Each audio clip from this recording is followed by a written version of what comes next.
Inkosi. Umalo kubingelela ukuba umphostoli nomphostoli nomama nabasha nobaba nabafundisa bonke umshayo wensimbi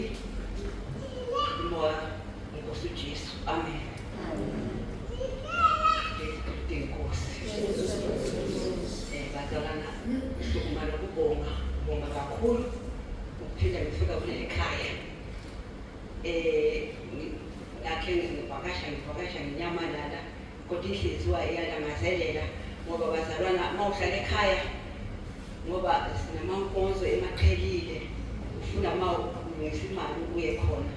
Manje kufika isikhathi la udla ukudla uyamukela inyama kodwa umphefemulo ulambile ngoba uyayazi le ndlela ukuthi uma ngithole lapha ngithola ukuphila kungaphakathi ukudla kuphilisa inyama kodwa umphefemulo ulambile. Yesu Kristu Inkosi.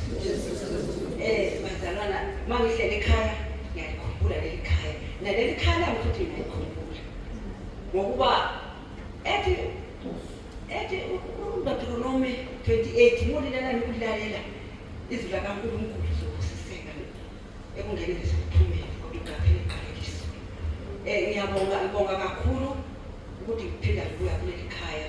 Ngiyathi ngiyaphila uMamthembu esikhawini. Ngihlala esikhawini bazalwana kodwa ngokuzalwa ukusuka ngisemanzi ngakuya la esikhawini ngoba ngifisa ngengane baba basuke bonke. Ngiyabonga uNkulunkulu ngendlela angiyenzela yona bazalwana ukuthi ingane zami ziyaphila umnteni wami usaphila.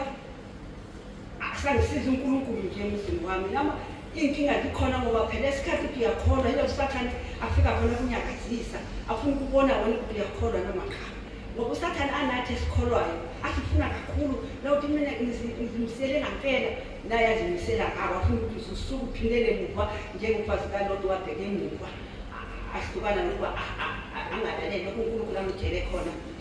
Bazalwana sukuma lokubonga kakhulu bonga ngendlela esimanga kuba ngifika kuleli bandla bonga kakhulu uJesu Kristu Inkosi.